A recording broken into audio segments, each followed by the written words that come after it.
place à une discussion après. Merci. Bonjour, je suis le capitaine Pierre Place. Je suis à la retraite. Je voudrais d'abord, je tiens avant tout à m'incliner devant les victimes. Devant les victimes, je partage évidemment leur douleur, mais au moment d'analyser le phénomène de la terreur employée comme une arme de guerre, je me dois d'écarter toute forme de pathos et de rester sur le terrain que j'ai choisi, celui de la stratégie.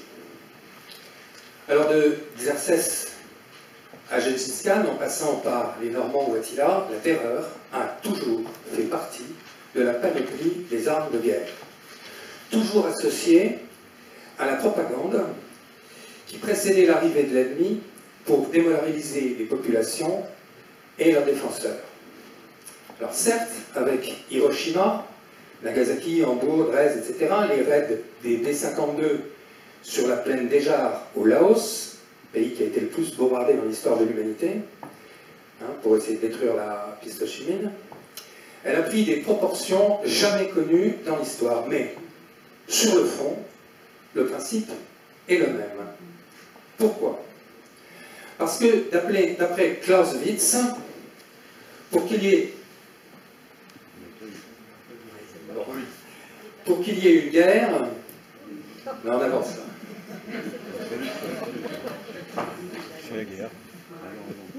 Voilà, d'après Karl von Clausewitz, pour qu'il y ait une guerre, il faut d'abord qu'il y ait une volonté. Or, la guerre, que le général Beauf, dans son introduction à la stratégie, décrit comme l'affrontement des volontés, a pour but d'anéantir précisément la volonté de l'adversaire, de sorte qu'il accepte les conditions du vainqueur. Il faut donc un décideur et un centre de décision, mais il faut également un objectif. Or, cet objectif ultime sera toujours de nature géopolitique, donc stratégique, et non pas militaire. La paix est une chose trop précieuse pour l'abandonner à des civils, selon mon point de vue. Non pas donc militaire, la guerre étant, comme le dit Clausewitz également, la continuation de la politique. Alors par d'autres moyens, je ne suis pas vraiment d'accord, c'est de la politique à l'état pur. Alors normalement c'était le général Pinatel qui devait intervenir, je l'avais contacté, mais malheureusement il n'était pas disponible. Il était très content, mais il a dû décliner. C'est dommage parce qu'il a écrit un livre intitulé « L'histoire de l'islamisme et de ceux qui s'en servent ». C'est évidemment la deuxième partie du titre qui est cruciale, car elle suggère l'existence de commanditaires. Nous entrons là dans le vif du sujet. À titre de comparaison, dans la lutte contre la drogue, à quoi sert-il de neutraliser le petit dealer si on ne s'attaque pas à son parrain? Et quand le navire coule, n'est-il pas vain d'écoper s'il y a toujours un trou dans la coque? De même, est-il judicieux de combattre le terroriste de base si on ne s'attaque pas, si on laisse prospérer ses sponsors? C'est l'éternelle question de la cause et de l'effet, et dans une autre mesure de la fin et du moyen. Et c'est à ce sujet que je me propose de consacrer ce modeste et trop bref exposé. Alors on va parler de la genèse. Les guerres et les armes asymétriques ont toujours existé. L'exemple probablement le plus célèbre se trouve dans la Torah, avec la victoire de David et de sa fronde contre Goliath. Mais jusqu'à la fin du second conflit mondial, les stratèges s'y sont assez peu intéressés, hormis les Anglais qui ont toujours pratiqué le diviser pour régner.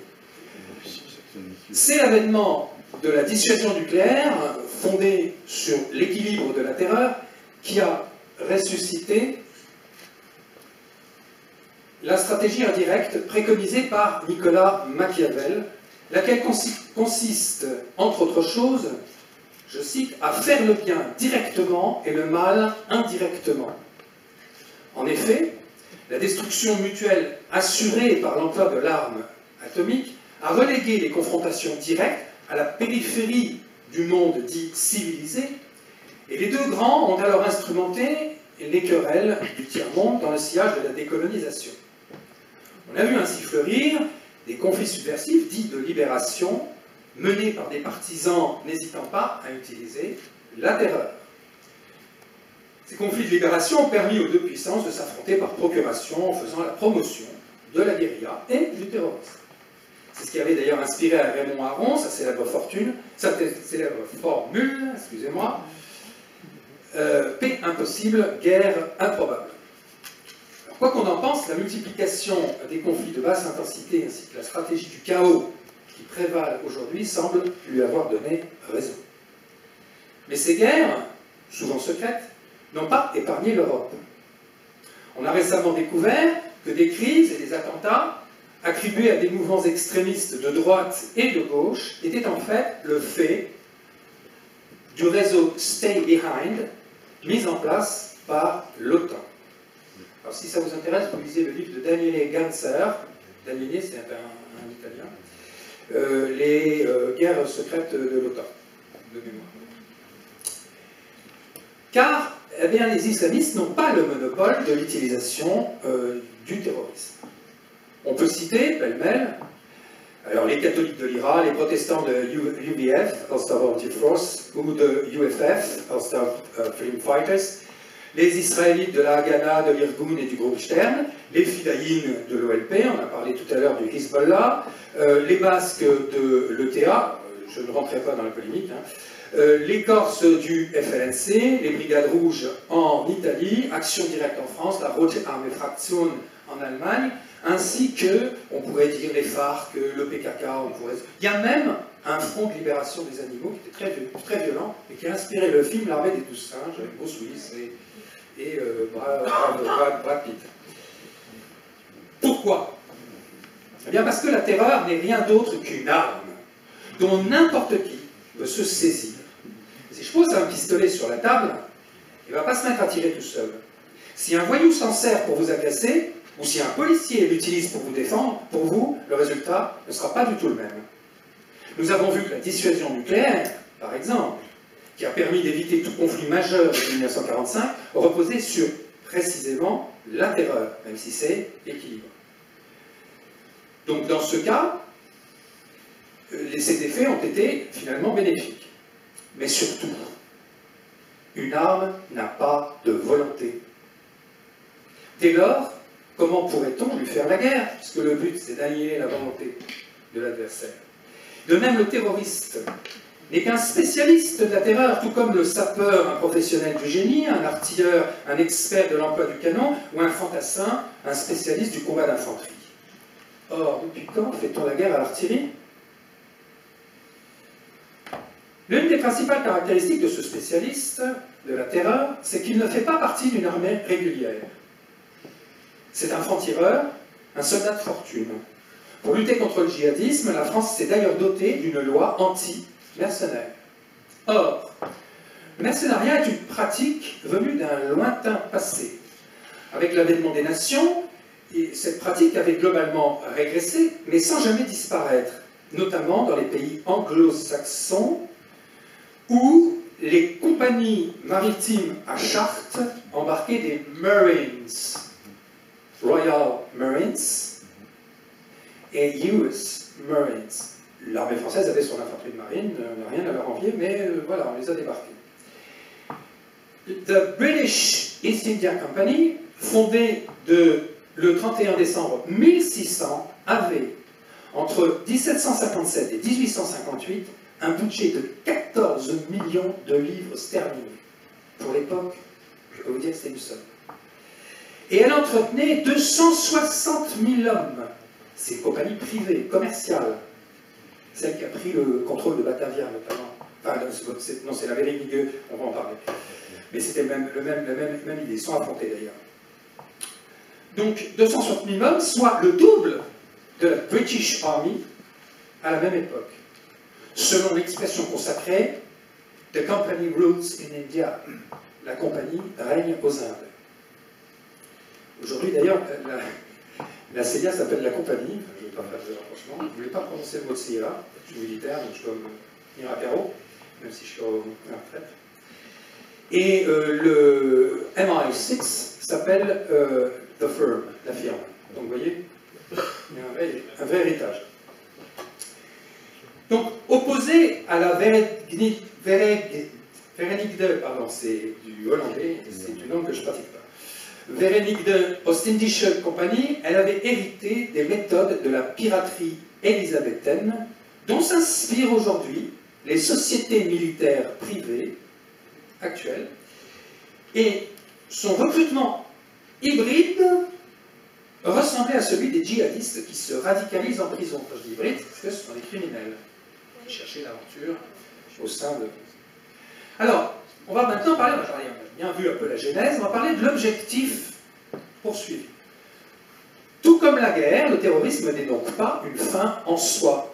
En tant qu'arme ou spécialité, nous avons vu qu'elle s'inscrivait dans une logique d'asymétrie, donc dans le cadre d'un rapport du faible au fort. Certes, mais sans Goliath, David serait resté berger. Pour applaudir, il faut deux mains, dit le proverbe chinois. Pour faire la guerre, il faut être au moins deux. Or, n'est-ce pas d'abord l'agression du fort qui, en amont, va susciter une réaction asymétrique? En effet, quel intérêt pour le faible de provoquer sans raison plus fort que lui? Quoi qu'il en soit, nous savons désormais qu'on ne peut vaincre son ennemi sans avoir au préalable identifié son décideur. Comment anéantir la volonté de notre adversaire si nous ne savons pas qui décide? Car, en l'occurrence, je rejoins ce qu'a dit mon camarade Emmanuel Leroy, le décideur ici se cache. Où se cache-t-il? Dans les grottes de Tora Bora ou au sommet d'un gratte-ciel? Gratte-ciel Atlante? Je pose la question. Je ne réponds pas. L'officier de renseignement est un individualiste prudent qui ne rédige et ne s'exprime qu'au conditionnel afin de ne jamais être pris en défaut. D'ailleurs, si la guerre est le prolongement de la politique, Carl Schmitt nous rappelle que celle-ci consiste d'abord à définir l'ennemi. Soit, plusieurs indices peuvent nous aider à le débusquer à coup sûr. La première piste nous est fournie par ses objectifs. Pour les déterminer, il nous faudra d'abord se pencher sur la carte. Tout change sauf la géographie, disait Napoléon. Or, la carte du terrorisme coïncide curieusement avec des intérêts géostratégiques qui, a priori, ne semblent pas être ceux des terroristes. D'emblée, trois axes principaux se dessinent, matérialisés par des cibles situées, premièrement, des cibles situées en Asie centrale et au Moyen-Orient. C'est un peu artificiel, mais c'était nécessaire. On a regroupé par région. Des cibles situées en Afrique, autour de l'arc sahélien, et des cibles situées au cœur des pays développés. Is fecit qui prodest. L'étude des cibles devrait nous permettre d'identifier les objectifs de niveau géopolitique et géostratégique auxquels elles correspondent, afin de faire émerger un mobile général susceptible de démasquer celui à qui le crime profite. Alors, on va commencer par l'Asie centrale. Les pays du Caucase et de l'Asie centrale, dont l'Afghanistan, constituent à l'évidence des objectifs géopolitiques et stratégiques qui correspondent à une volonté de contrer l'émergence d'un partenariat eurasiatique et l'accès aux mers chaudes de la Russie. Et ça ne date pas d'hier, il ne faut pas me parler, il faut pas me dire que c'est Vladimir Poutine avec la Crimée, parce qu'en 1854, les Anglais s'étaient déjà venus. Et à chaque fois qu'il se passe quelque chose, il y a toujours des, on va en parler, des anglo-saxons qui sont dans la zone. Et nous, les Français, on s'était laissés entraîner dans la guerre de Crimée, on n'aurait jamais dû.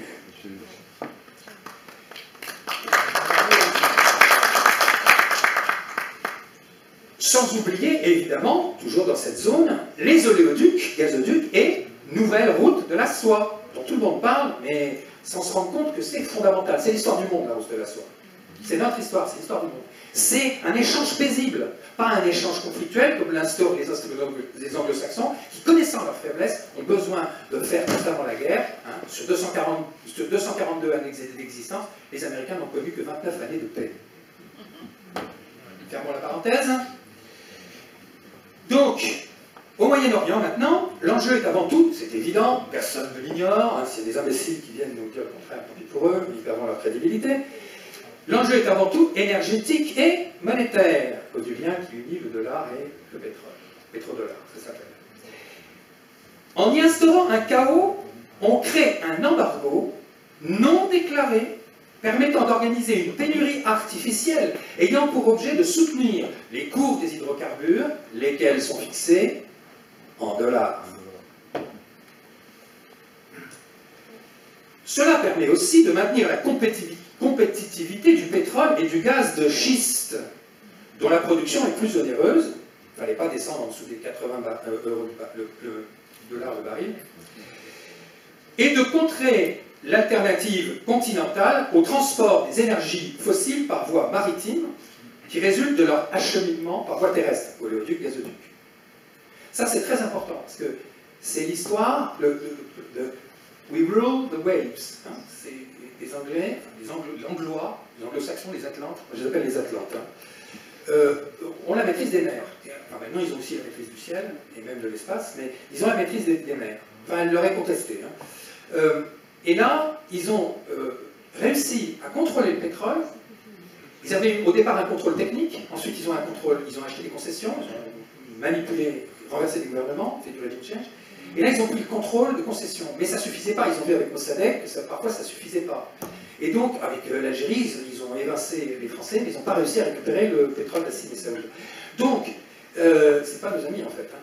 Et donc, ils ont mis en place un système où, par le biais de pavillons de complaisance, ils avaient le transport le moins cher, transport par tanker le moins cher du monde, mais ils ne perdaient pas le contrôle parce que c'est la Lloyd qui assurait leur navire. Quand on n'a pas compris ça, on n'a rien compris.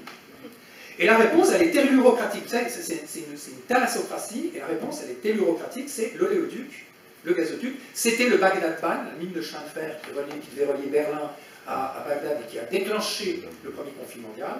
Donc voilà, ce sont les vrais enjeux.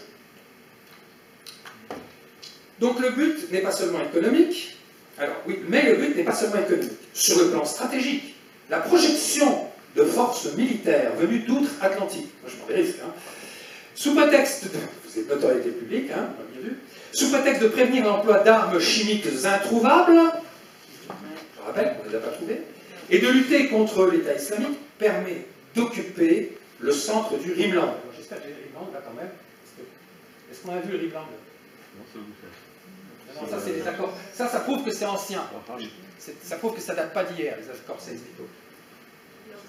Normalement, ça doit être juste après. Il n'y a personne en régie. Je ne sais pas si bon, ça c'est pas grave. Si vous voyez le Rhineland, bon, vous avez le Heartland, c'est grosso modo c'est le cœur de l'Eurasie, on va dire, et autour vous avez les mers, donc ça c'est le croissant extérieur, la partie extérieure, et vous avez voilà, bon, voilà, vous avez le Rhineland. C'est très important pour comprendre ça, c'est la théorie de Spackman, qui ne s'oppose pas en fait, parce qu'on les a opposés, mais c'est pas vrai, qui complète la théorie du Heartland, hein, de Mackinder. Revenons à nos moutons. Repris par Brzezinski.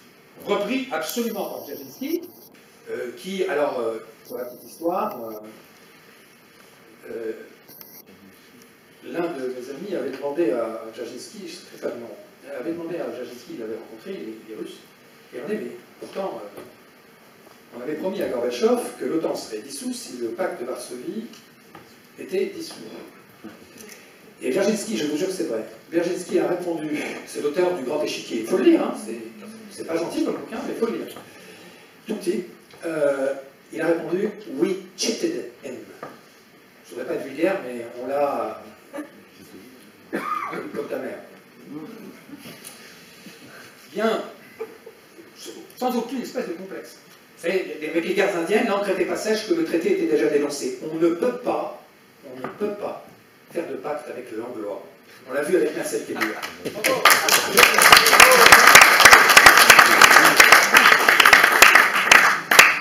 Cela vient donc compléter le dispositif, donc on vient de bien montrer, donc, le Rhineland. Cela vient compléter le dispositif de containment de la Russie qui s'étend désormais de la Baltique à la mer d'Aral, en passant par la mer Noire et la Caspienne.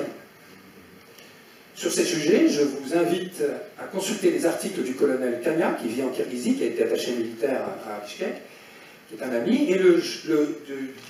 Jean Perrin, son excellent Jean Perrin, ex-ambassadeur, qui devrait être dans la salle, si je ne m'abuse. Non, il ne pouvait pas. Il n'a pas pu venir, dommage. Il est à l'étranger. Ah oui.